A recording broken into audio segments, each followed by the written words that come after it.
13장 비유를 총정리라는 말씀으로 함께 은혜를 나누겠습니다. 마태복음 13장은 천국에 관한 장입니다. 예수님은 비유를 통해 우리에게 천국은 이런 마음을 가진 사람이, 이런 모습으로 살아가고 있는 사람이 누리는 것이라고 말씀하고 계십니다. 제가 매번 말씀드리는데 천국은 죽어서 가는 곳이 아닙니다.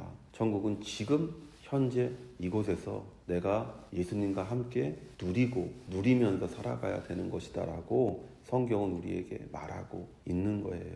예수를 믿는다는 것은 내가 지금 지옥 같은 삶에서 천국으로 옮겨진 사람이라는 것을 깨닫는 거예요. 예수님께서 십자가에 죽을 때에 오른편의 강도와 왼편의 강도가 있었잖아요. 그때 오른편의 강도가 예수님께 이렇게 부탁하잖아요. 주님, 주님의 나라가 임할 때 나를 기억해 주십시오. 그러니까 예수님께서 뭐라고 말씀하십니까? 아니야. 내가 올 때 너를 기억하는 것이 아니라 너는 오늘 나와 같이 낙원에 있을 거다. 이렇게 얘기하셨어요. 즉 우리가 예수를 믿고 예수 그리스도의 죽으심 뒤에 또는 예수 그리스도의 부활 뒤에 믿는 모든 자들은 이미 허락되어진 천국 가운데 사는 것이고 허락되어진 천국을 누리며 사는 인생이라는 거예요. 근데 우리가 그것을 왜 누리지 못하냐? 왜 우리가 지금도 삶이 천국의 삶이 아니냐? 그것을 바로 마태복음 13장이 우리에게 그 원인과 그 이유를 설명해주고 있는 거잖아요. 씨 뿌리는 비유를 통해서 우리가 배우는 게 뭐냐? 마음 가운데 우리가 무엇을 가지고 있느냐가 결국 우리가 지금 천국을 누리냐, 천국을 누리지 못하느냐라고 얘기하고 있는 거잖아요. 마음 가운데 재물에 대한 욕심, 세상에 대한 근심, 예수 믿는 것에 대한 고난과 그 박해를 두려워하는 마음, 이런 것들이 가진 사람은 결단코 그 가운데 천국이 성장할 수 없다고 예수님께서 말씀하고 계시잖아요. 너희 마음이 옥토일 때 그곳에 뿌려진 씨앗만이 100배, 60배, 30배 넘치는 축복을 받게 된다라고 말씀하고 계시는 것을 보고 있는 것이죠. 우리가 이런 비유들을 통해서 배우는 것이 바로 그거예요. 왜 내가 지금 천국을 누리지 못할까? 내가 왜 지금 예수를 믿는다고 하면서, 내가 왜 지금 예수 안에 있다고 하면서 예수님의 십자가의 죽으심과 그 부활의 강한 능력을 내가 믿으면서도 왜 내가 지금 천국을 누리지 못하는지를 예수님께서 마태복음 13장의 비유를 통해서 우리에게 계속해서 반복해서 사실은 동일한 이야기를 하고 있는 거잖아요. 예수님이 비유로 드신 모든 말씀의 특징 중 하나는 누룩의 비유, 밭에 감추인 보아와 진주를 타는 장사꾼을 제외하고 모든 생명이 있는 것으로 비유를 들었다는 거예요. 비유가 지금 총 8가지 정도가 되는데 그 8가지 중에서 3가지를 제외한 5가지, 그리고 가장 이 13장의 비유의 중심이 뭐냐? 2가지잖아요. 씨 뿌리는 것의 비유, 알곡과 가라지의 비유. 왜냐하면 이게 가장 길거든요. 그리고 예수님께서 비유를 설명해 주신 것은 이 2가지밖에 없어요. 나머지는 비유를 설명하지 않고 그냥 얘기하셨어요. 근데 사람들이 이 큰 2가지의 것을 깨닫기만 하면 나머지 것들은 다 그냥 이해되어진다는 거예요. 그래서 예수님께서 너 이거 다 이해했냐? 라고 물으니까 제자들이 예, 이해했습니다 라고 얘기하잖아요. 제자들이 그 2가지를 깨닫고 나니까 나머지는 자연스럽게 깨닫게 되었다라고 제자들이 얘기하게 되는 것을 보는 것이죠. 근데 그 2가지 비유의 가장 특징이 뭐냐면 그것이 살아있는 씨라는 거예요. 그리고 그것이 성장하는 것이다 라고 얘기하고 있는 것이, 예수님께서 말씀하고자 하는 게 뭐냐? 천국은 너희 안에서 성장해야 되는 것이고 성장할 수밖에 없는 것이다. 너희가 예수 그리스도를 믿으면 너희 안에서 천국이 성장하기 시작한다. 어제보다 더 나은 오늘의 천국의 누림이 임하게 되는 것이다 라고 예수님께서 말씀하시는 것을 듣게 되는 것이죠. 씨 뿌리는 자의 비유나 알곡과 가라지의 비유, 겨자씨의 비유, 물고기를 잡는 그물의 비유 등 모든 것들이 생명이 있고 성장한다는 것을 얘기하고 있어요. 로마서 14장 17절에 하나님의 왕국은 먹는 것과 마시는 것이 아니요 오직 성령님 안에서 의와 화평과 기쁨이니라. 어제보다 더 나은 의와 어제보다 더 넘치는 화평과 어제보다 더 깊은 기쁨이 내 안에 성령님과 함께 자라야 되는 거예요. 예수님은 천국은 우리 마음에서 자라기 시작해 열매를 맺는 것으로 비유를 이끌고 계십니다. 다 열매 이야기를 하잖아요. 갈라디아서 5장 22절에서 23절에 오직 성령의 열매는 사랑과 희락과 화평과 오래 참음과 자비와 양선과 충성과 온유와 절제니 이 같은 것을 금지할 법이 없느니라. 우리가 맺어야 되는 열매가 바로 이 열매라는 것이죠. 이 열매가 맺힌다는 것이 곧 여러분이 지금 천국을 살고 있다는 증거죠. 예수님이 다시 오실 때 우리에게 요구하는 삶의 모습이 바로 이런 모습인 거예요. 그래서 추수에 대한 얘기가 계속 나오는 얘기가 뭐냐? 마지막 때가 있다. 너희들 자신을 드러내고 증거해야 될 때가 올 거다. 그때 예수님께서 여러분에게 찾는 열매가 뭐냐? 바로 이 9가지라는 것이죠. 사랑이 있냐? 양선이 있냐? 마음 가운데 기쁨이 있냐? 너 다른 사람을 하평케 하는 그런 삶을 살았냐? 이런 것들을 묻는 것이죠. 참았냐? 이런 것들을 여러분에게 예수님께서 물으실 것이고 그 물음에 따라서 여러분의 삶에 보상이 주어지게 되는 것이죠. 예수님은 또한 13장의 비유를 통해 천국을 누리기 위한 대가가 있다고 말씀하고 계십니다. 씨 뿌리는 자의 비유를 통해 우리는 우리 마음의 모습을 제대로 보아야 하고 그 마음의 밭을 망가뜨리는 것들, 세상과 재물에 대한 걱정, 믿는 것에 따라오는 박해와 고난을 이겨내지 않으면 열매, 즉 천국을 누리지 못함을 말씀하고 계십니다. 올바른 곳에 뿌려져야 되고 그리고 또 그것이 온전하게 자라는데 방해되는 것들이 여러분 가운데 항상 있다라는 것이에요. 그리고 여러분이 그것들과 싸우지 않으면 절대로 여러분은 천국을 누리지 못하는 것이죠. 두려운 마음이 오는데 뭐 두려운 마음과 어떻게 합니까? 두려운 마음을 싸워야죠. 무엇으로 싸웁니까? 기도와 말씀으로 싸우는 거예요.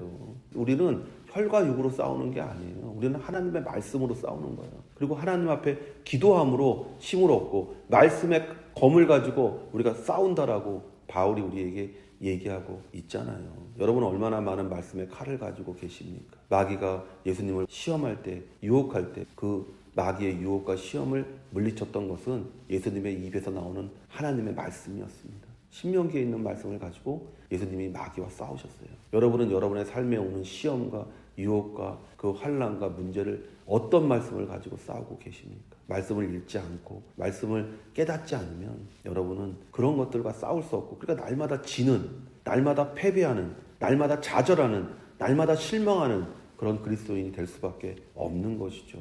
그래서 호세아가 우리에게 말했잖아요. 내 백성이 망한다. 왜 망하냐? 지식이 없어서.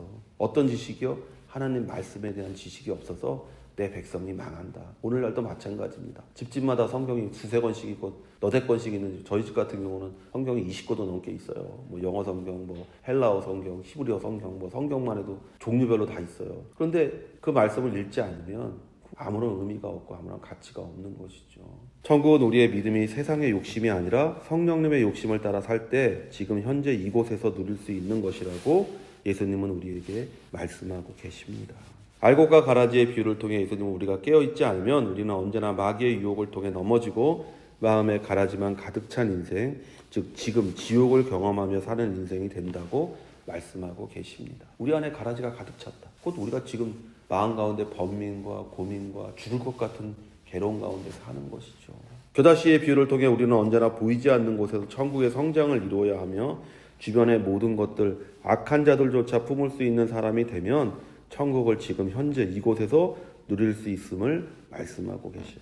겨다씨는 보이지 않아요. 아주 작은 곳이에요. 즉 보이지 않는 곳에서, 남들이 나를 쳐다보지 않는 곳에서, 남들이 나를 인식하지 못하는 곳에서 여러분이 올바르게 살 때 그 겨다씨가 어느새 정원에서 가장 큰 나무가 되고 그곳에 새가 와서 둥지를 튼다. 즉 여러분이 미워했던 사람, 여러분이 싫어했던 사람, 또는 여러분에게 상처를 줬던 사람들조차도 여러분이 그것을 품는다는 것이죠. 그래서 성령의 열매가 첫 번째가 사랑이잖아요. 왜 사랑인지를 생각해 보세요. 첫 번째가 사랑이고 맨 마지막이 절제잖아요. 왜 사랑일까? 생각해 보시면 답이 나오죠. 모든 것의 시작이 사랑으로부터 시작된다는 거잖아요. 내가 미워했던 사람조차, 내가 증오했던 사람조차, 심지어는 예수님께서 너의 원수조차도 사랑하라고 예수님께서 말씀하셨잖아요. 그렇게 할 수 있는 원동력이 어디서 오는 거냐? 내가 사람들이 보지 않는 곳에서, 사람들이 나를 인식하지 않는 곳에서조차 내가 기도와 말씀으로 내 자신이 성령에 충만하게 될 때 우리가 그러한 모습들이 나타나게 된다라는 것이죠. 특별히 밭에 보아와 진주를 장사하는 비유를 통해 모든 것을 팔아 천국을 사야 한다고 말씀하고 계십니다. 즉 대가를 치러야 된다는 거예요. 여러분이 천국을 누리려면 그냥 천국이 주어지는 것이 아니라고 예수님께서 분명하게 말씀하고 계셔요. 너의 것을 다 팔아라 라고 예수님께서 분명하게 말씀하고 계십니다. 물고기의 비유를 통해 바다안 즉 세상에서 우리가 올바르게 살지 않으면 우리는 심판의 때에 버려지는 처지에 빠질 것임을 예수님은 말씀하고 계십니다. 예수님은 우리에게 이 천국의 비유를 통해 세 가지를 말씀하시는데 첫째 성장해야 된다. 둘째 대가를 치러야 된다. 그리고 셋째 뭐냐면 그것에 대한 심판이 결과가 있을 거다라는 것을 예수님께서 우리에게 말씀하고 계십니다. 여러분이 지금 이곳에서 이 땅에서 천국을 누리기 위해서 여러분이 대가를 치르지 않으면 예수님께서 말씀하십니다. 마지막 추수 때에 마지막 결실할 때에 너희는 그 대가를 네 스스로 지금 치를 수 있는 것보다 더 엄중하게 치러야 될 거다.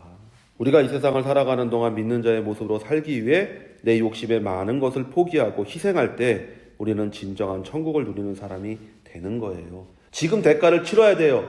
내가 지금 더 절제해야 되고, 내가 지금 더 내 안에 있는 욕심을, 내 안에 있는 미움을, 내 안에 있는 분노를 사랑으로, 소망으로, 믿음으로 이겨내지 못하면 여러분은 추수 때, 지금 비유의 대부분이 추수 때를 얘기하잖아요, 예수님께서.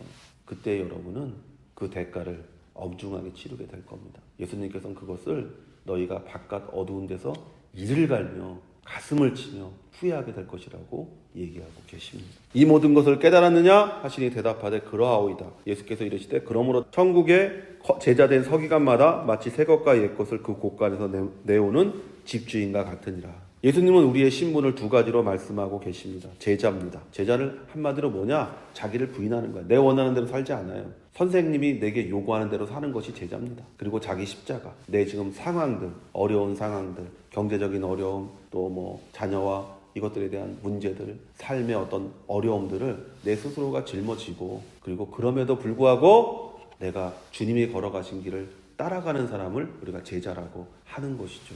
그리고 서기관이라고 예수님께서 말씀하십니다. 포로기 이후 시대에는 전문 교육을 받고 임직한 유대교 학자들이 처음으로 등장했다. 이들의 임무는 율법을 연구하고 해석하는 것이다. 서기관이 뭐냐? 원래는 율법을 공부하는 사람을 우리가 서기관이라고 하는 거예요. 율법을 해석해주는 사람을 서기관이라고. 근데 예수님께서 우리를 뭐라고 얘기했냐? 제자된 서기관. 즉 예수님의 말씀, 예수님의 계명을 우리가 연구하고, 그리고 또 그것을 우리가 살아내는 그런 사람이라고 예수님께서 우리에 대해서 말씀하고 계십니다. 그런 사람이 무엇을 옛 것과 새 것을 가지고 나온다라는 것이죠. 말씀 안에서 우리가 그것들을, 우리가 인생을 살아가면서, 이 땅을 살아가면서 천국을 누리기 위해서 그것들을 우리가 꺼내오는 사람, 적절한 것을 꺼내오는 사람, 지혜 있는 사람이다라고 얘기할 수 있는 것이죠. 여러분은 제자된 서기관으로서 말씀에 대한 지혜가 있는 사람이 돼야 돼요. 그러면 여러분은 그 예수님께서 비유를 통해 말씀하신 그 천국의 삶을,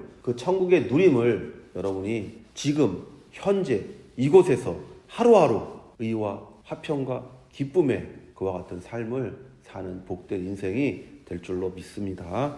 이와 같은 성도 되시기를 예수의 이름으로 축원을 드립니다.